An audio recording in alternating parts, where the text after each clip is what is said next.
So I finished The Rose Society last night, I think, or last 2 nights, and wow, just wow. I don't know how to describe how much I love this book, so I think I'm gonna review it. As you can see, I'm going to a slightly darker color because I'm in mourning, especially mourning period after this book. I actually don't know what to say because I'm still got the feelings and the sadness and the distractions, and overall I love them so much. If you don't know about the young elites, or if you get the feeling you don't want to read because it's a historical dark fantasy, you should. So the world is set in historical dark Rome, not slightly Rome, but in Rome type of time. And it's set in the nation called Canetra that was hit in blood fever for over a decade. And some of the citizens died because they have been infected by the virus, and some of them survived, but not without a price. They survived by being marked, and the normal people call them mafletos. So, mafletos is the one that has been marked by the blood fever, but the young elite is the guy that has been marked and have some special superpowers. So, what do people do when they have like some superpowery guys? They kill them, as usual. This story is about the main character named Adelina Amotaru. She is one of the mafletos, but at first she did not realize that she's one of the young elite. So Adelina survived the blood fever by having a really unusual mark, which is one of her eyes has been carved out. So she did not have another eye, she only had one good eye. So that is her mafleto's mark. And it's obvious because all people can see that, and her hair is turned into a white silver kind of blonde. In her nation, mafletos are considered an abomination because people are afraid of their superpowers. So that's why the dagger societies are recruiting the young elite to throw over the throne and take over the nation. So in my opinion, if you like dark fantasy and X-Men type of superpowers, you should really grab this book. And that's all for the non-spoilery section. I hope you grab it and read it because I love this series so bloody much. So bye non-spoilery people! So before I review the books, I just want to clarify that I am in Team Adelina. So I will support all the shit that she has done.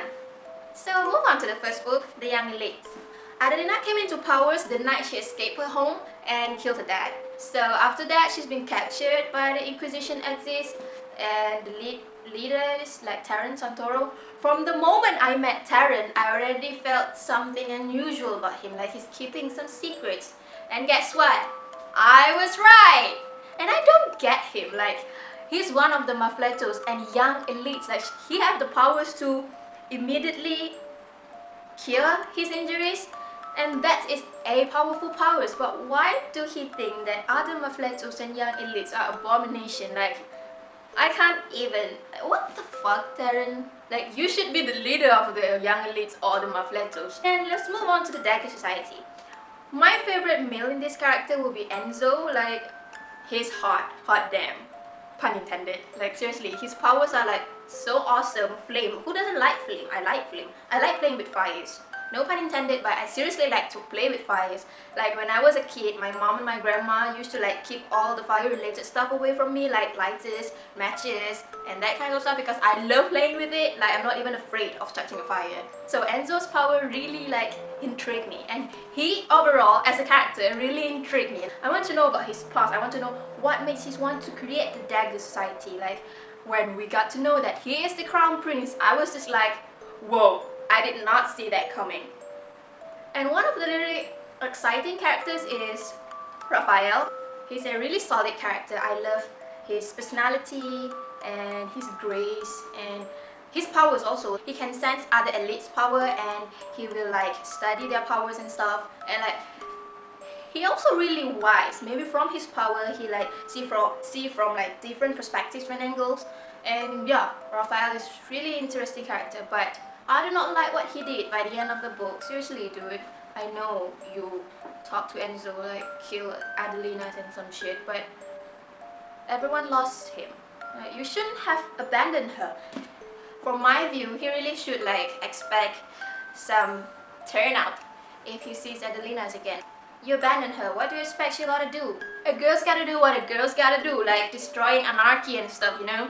And oh my god, Terrence's obsession over Queen Giulietta, like, take a step back, dude. You're obviously obsessed with her, you're not in love with her. And holy shit, the moment when Terrence got Adelina's sister, Violetta, and I'm like, yo, Adelina, you should tell the dagger, and they will like help you and retrieve your sister back. But no, she kept it a secret and intend to betray them. Adelina, this is one for your life, you have to make friends. Why do you do that?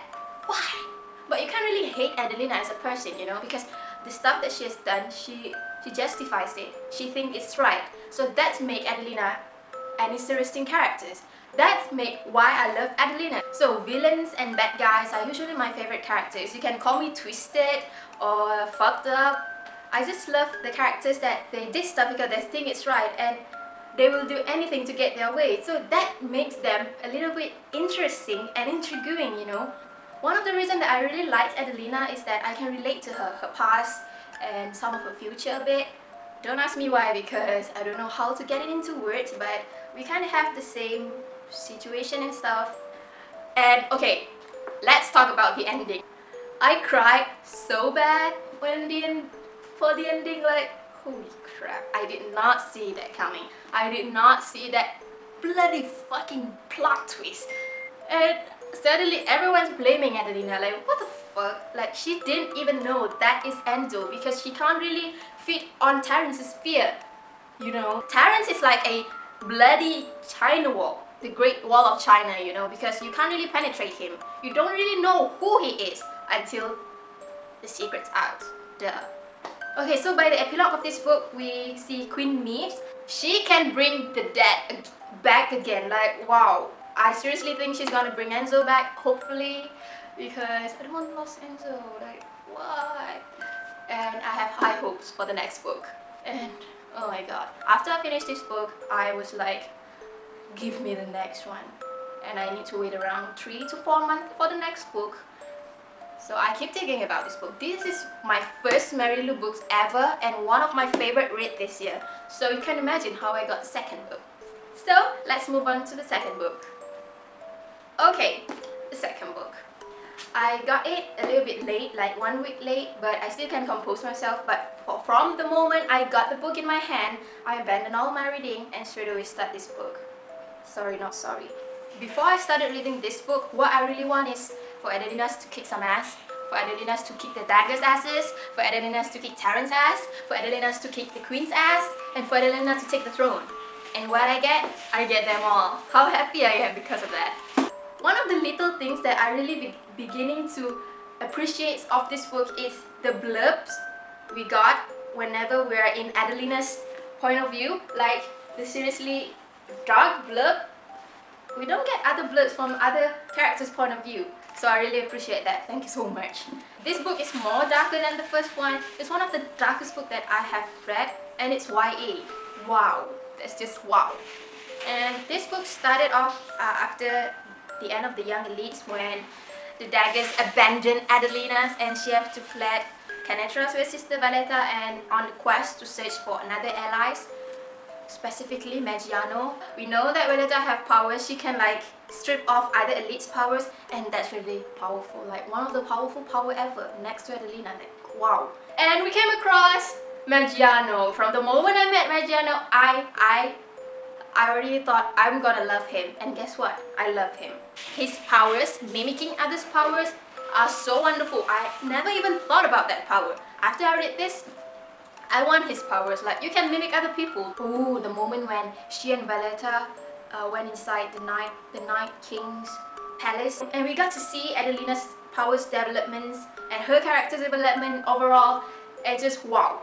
We got to see that she's become more powerful, more vindictive, and more evil. I love the way that they're on the quest searching for allies between Adelina's, Violetta's, and Maggiano. Like, we can see the dynamic between them, how they like work on each other's, and I just love Maggiano overall. He's fun and stuff, but he also has a darker side of him.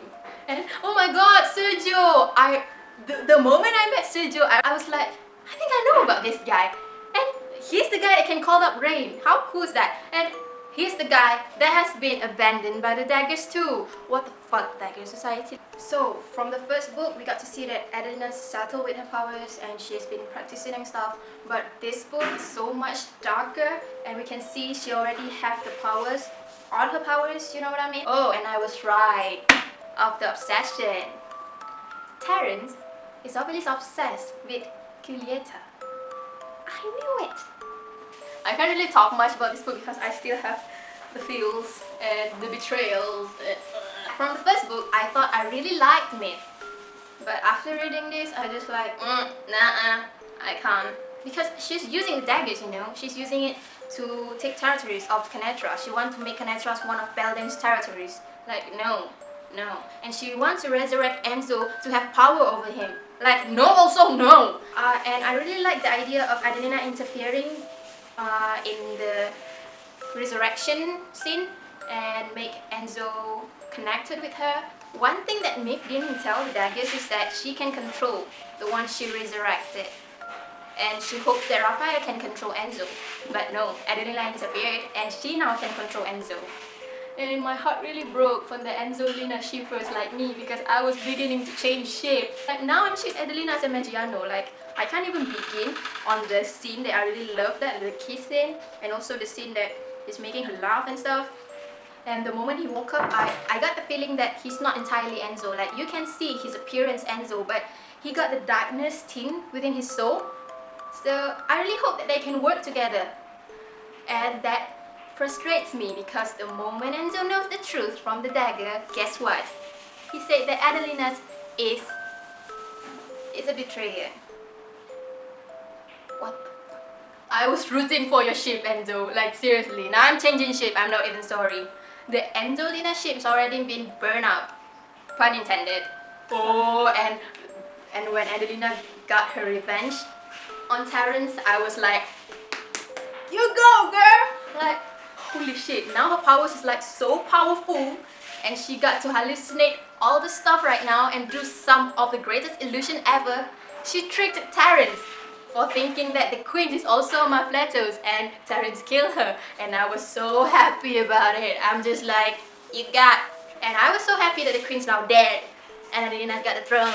And lastly, when Violetas found the piece of papers that Raphael's been writing about, and I was speechless because that is one of the most fucked up plot twists ever. Like when a young elite become more powerful, the powers will eaten up them as a person. Like for example, the Wind Walker, I think her bones are like been broken by the inside. So that scares me because from this book you got to see that Adelina has been having like seriously fucked up illusion and hallucination. Like that will be the death of her. Like holy crap. And when Violeta said that Maggiano will die because of insanity because he keep mimicking people, and I was like no. And when I thinking that, I thought about Enzo and how the flame will eaten up him as a person. No, I don't want them to be dead. All the plot twists in this book are so fucked up, it makes you want the next book as soon as possible, as soon as you finish reading them.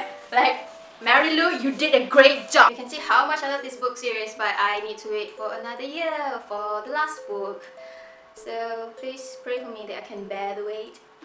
Also, if you're really interested to read my full written review, you can head on to my website, AmeliaaXavier.com. And if you are in mourning period like me also, you can go and check it out, my new playlist for Adelina called The White Wolf. I just made it yesterday or something, I can't remember when. But you should really check it out, and please bear in mind that all the songs are kinda dark and angsty, just like our Adelina. And lastly, if you really like X-Men superpower stuff and fantasy in general, you should really give it a try. And if you don't, you should really give it a try. So, I think that's all for the review, and tell me how you feel about it if you have read any of this book, and tell me if my convincing did make you want to read them, because I really want you to pick it up and give it a try. So that's all for this review. I hope you enjoy it and convince you a bit, at least. I'm Amelia. Talk to you guys next time. Ciao!